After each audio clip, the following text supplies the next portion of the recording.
Hello ನಮಸ್ತೆ welcome back to ಪುಟ್ಟ ಪ್ರಪಂಚ ಯೂಟ್ಯೂಬ್ ಚಾನೆಲ್.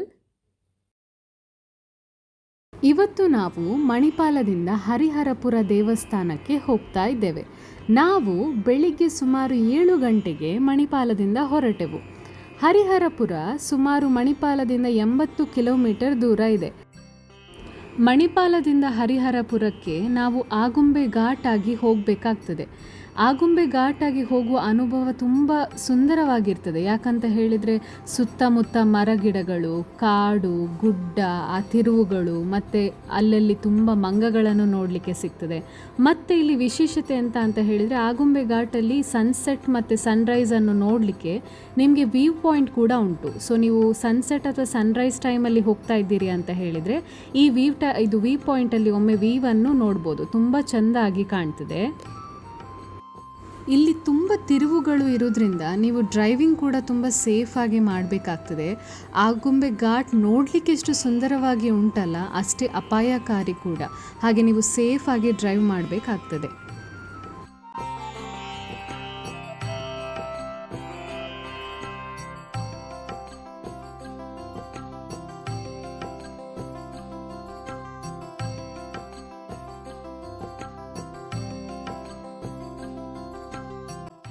ಈಗ ನಾವು ಹರಿಹರಪುರ ದೇವಸ್ಥಾನದ ಮುಂಭಾಗದಲ್ಲಿ ಇದ್ದೇವೆ.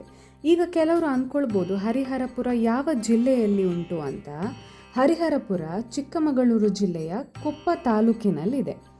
ಈ ದೇವಸ್ಥಾನ ಶೃಂಗೇರಿ ಶ್ರೀ ಶಾರದಾಂಬೆ ದೇವಸ್ಥಾನಕ್ಕೆ ತುಂಬ ಸಮೀಪವಿದೆ. ಅಂದರೆ ಕೇವಲ 15 ಕಿಲೋಮೀಟರ್ಸ್ ಅಷ್ಟೇ ದೂರ ಇದ್ದು ಈ ದೇವಸ್ಥಾನದ ಬಗ್ಗೆ ತುಂಬ ಜನರಿಗೆ ಮಾಹಿತಿ ಇಲ್ಲ. ಈಗ ಈ ದೇವಸ್ಥಾನದ ಬಗ್ಗೆ ಸ್ವಲ್ಪ ಮಾಹಿತಿಯನ್ನು ತಿಳ್ಕೊಂಡು ಬರುವ.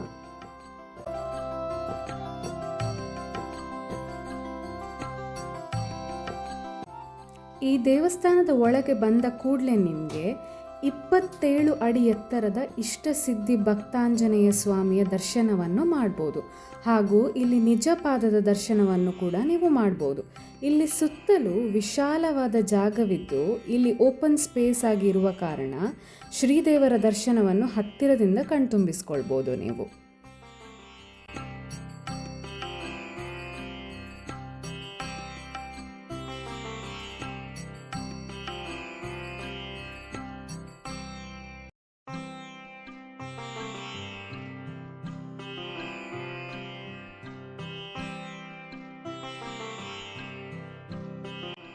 ಇಲ್ಲಿ ನೀವು ನೋಡ್ತಾ ಇರ್ಬೋದು, ಇದೇ ನಿಜಪಾದ.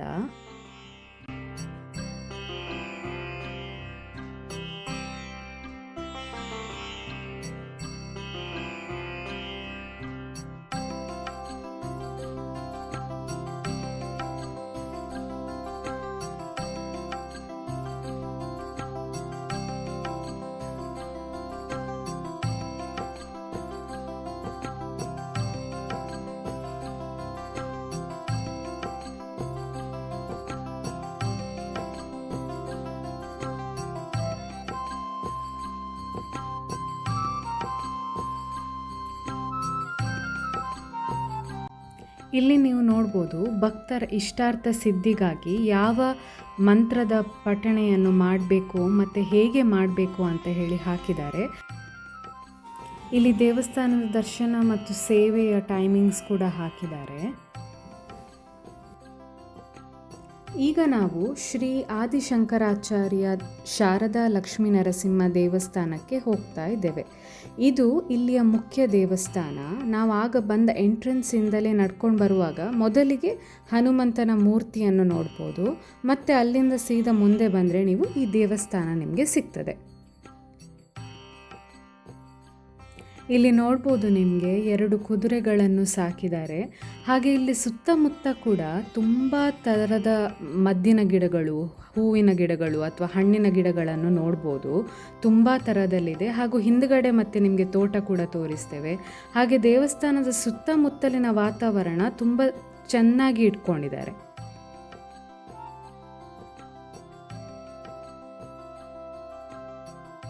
ಈಗ ನಾವು ಈ ದೇವಸ್ಥಾನದ ಇತಿಹಾಸವನ್ನು ನೋಡ್ಕೊಂಡು ಬರುವ. ಈ ದೇವಸ್ಥಾನ ಸುಮಾರು 400 ವರ್ಷಗಳ ಇತಿಹಾಸವನ್ನು ಹೊಂದಿದೆ. ಇಲ್ಲಿನ ವಿಶೇಷತೆ ಏನು ಅಂತ ಹೇಳಿದರೆ ಹರಿ ಮತ್ತು ಹರ ಅಂದರೆ ಈ ದೇವಸ್ಥಾನದಲ್ಲಿ ವಿಷ್ಣು ಮತ್ತು ಶಿವನ ಆರಾಧನೆ ಮಾಡ್ತಾರೆ. ಅದಕ್ಕೆ ಈ ದೇವಸ್ಥಾನಕ್ಕೆ ಹರಿಹರಪುರ ಅಂತ ಹೆಸರು ಬಂದಿದೆ.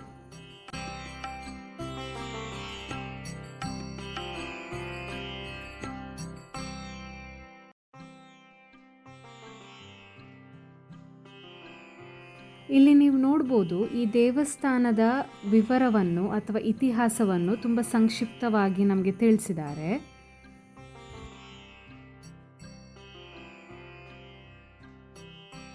ಈ ದೇವಸ್ಥಾನವು ತುಂಗಾ ನದಿಯ ದಡದಲ್ಲಿದೆ ಹಾಗೂ ಇಲ್ಲಿ ಪುರಾಣದ ಪ್ರಕಾರ ದಕ್ಷ ಪ್ರಜಾಪತಿಯು ಮಹಾಯಜ್ಞವನ್ನು ಇಲ್ಲಿಯೇ ನಡೆಸಿ ಪರಮಶಿವನು ದಕ್ಷ ಮಹಾರಾಜನ ಯಜ್ಞಕ್ಕೆ ಒಲಿದು ದಕ್ಷಹರ ಸೋಮೇಶ್ವರನಾಗಿ ಇಲ್ಲಿ ನೆಲೆಸಿರುವನು ಎಂಬ ವಾಡಿಕೆ ಇದೆ. ಹಾಗೆ ಈ ಭೂಮಿಗೆ ಪವಿತ್ರ ಯಾಗಭೂಮಿ ಎಂದು ಪರಿಗಣಿಸಲಾಗುತ್ತದೆ.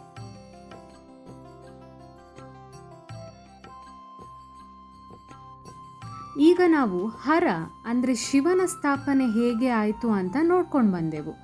ಈಗ ಹರಿ ಅಂದರೆ ವಿಷ್ಣುವಿನ ಸ್ಥಾಪನೆ ಹೇಗೆ ಆಯಿತು ಅಂತ ನೋಡ್ಕೊಂಡು ಬರುವ. ಇಲ್ಲಿ ತುಂಗಾ ನದಿಯು ಉತ್ತರ ವಾಹಿನಿಯಾಗಿ ಹರಿಯುವುದನ್ನು ನಾವು ನೋಡ್ಬೋದು. ಪುರಾಣದ ಪ್ರಕಾರ ಉತ್ತರ ದಿಕ್ಕಿಗೆ ಹರಿಯುವ ನದಿಗಳ ತಪ್ಪಲಿನಲ್ಲಿ ಅನೇಕ ಮುನಿಗಳು ತಪಸ್ಸನ್ನು ಮಾಡಿರುವುದನ್ನು ನಾವು ಕೇಳಿರ್ಬೋದು. ಹಾಗೆ ಇಲ್ಲಿ ಅಗಸ್ತ್ಯ ಮುನಿಗಳು ಭಗವಂತನಾದ ಶ್ರೀ ಲಕ್ಷ್ಮೀ ನರಸಿಂಹಸ್ವಾಮಿಯನ್ನು ತನ್ನ ತಪಸ್ಸಿನ ಮೂಲಕ ಒಲಿಸಿಕೊಂಡು ಲಕ್ಷ್ಮೀ ನರಸಿಂಹಸ್ವಾಮಿಯನ್ನು ಇಲ್ಲಿ ಪ್ರತಿಷ್ಠಾಪಿಸಿದರು ಎಂಬುದು ಪುರಾಣ.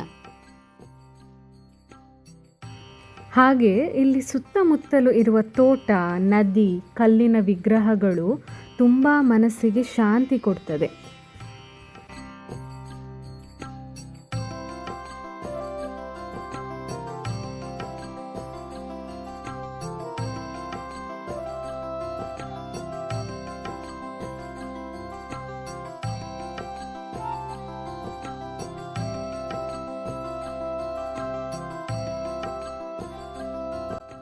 ಇದು ಕಾಮಧೇನು ವಿಮಾನ ಗೋಪುರ. ಇಲ್ಲಿಂದ ನೀವು ದೇವಸ್ಥಾನದ ಸುತ್ತಮುತ್ತಲಿನ ವಾತಾವರಣ ಎಲ್ಲವನ್ನು ಕೂಡ ನೋಡ್ಬೋದು.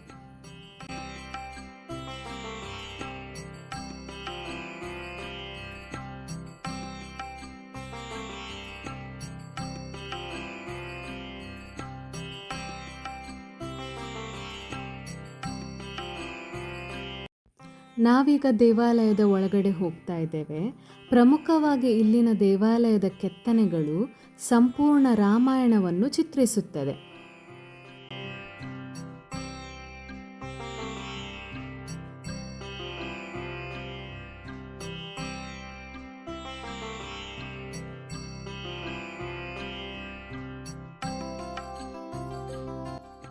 ಆದಿ ಶಂಕರಾಚಾರ್ಯರು ಈ ಸ್ಥಳದಲ್ಲಿ ಶ್ರೀ ಶಾರದಾ ದೇವಿಯ ದೇವಾಲಯವನ್ನು ನಿರ್ಮಿಸಿ ಶ್ರೀಚಕ್ರವನ್ನು ಸ್ಥಾಪಿಸಿದರು. ಇದರೊಂದಿಗೆ ಧರ್ಮಪೀಠವನ್ನು ಸ್ಥಾಪಿಸಿದರು. ಇದು ಇಂದು ಆದಿ ಶಂಕರಾಚಾರ್ಯ ಶಾರದಾ ಲಕ್ಷ್ಮೀ ನರಸಿಂಹ ಪೀಠ ಎಂದು ಪ್ರಸಿದ್ಧವಾಗಿದೆ.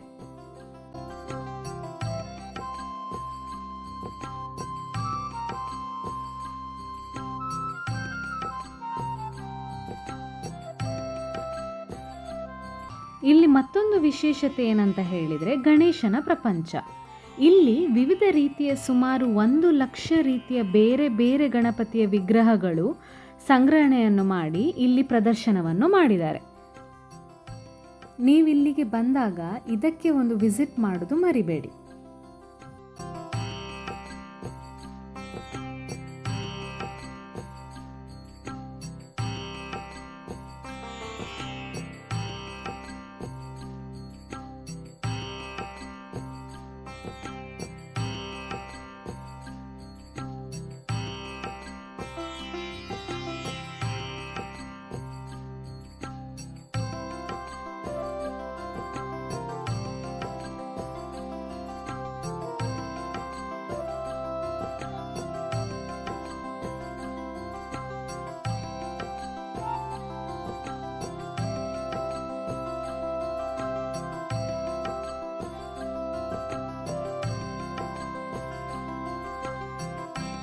ನಾವು ಈ ವಿಡಿಯೋದಲ್ಲಿ ಇತಿಹಾಸವನ್ನು ತಿಳ್ಕೊಂಡು ಬಂದ ಹಾಗೆ ಇಲ್ಲಿ ಯಾಗಭೂಮಿ, ತಪೋಭೂಮಿ ಹಾಗೂ ಜ್ಞಾನಭೂಮಿಯ ತ್ರಿವೇಣಿ ಸಂಗಮ ಆಗಿರುವ ಹರಿಹರಪುರವು ಸಾವಿರಾರು ವರ್ಷಗಳ ಇತಿಹಾಸ ಮತ್ತು ಶ್ರೇಷ್ಠವಾದ ಗುರು ಪರಂಪರೆಯನ್ನು ನಡೆಸಿಕೊಂಡು ಬಂದಿದೆ. ಇದು ಹರಿಹರಪುರದ ವಿಡಿಯೋ ಆಗಿತ್ತು.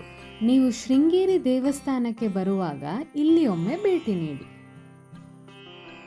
ನಿಮಗೆ ಈ ವಿಡಿಯೋ ಇಷ್ಟ ಆಗಿದ್ರೆ ಪ್ಲೀಸ್ ಲೈಕ್ ಮಾಡಿ, ಕಮೆಂಟ್ ಮಾಡಿ ಮತ್ತು ಶೇರ್ ಮಾಡಿ. Thank you so much for watching. Take care. Bye bye.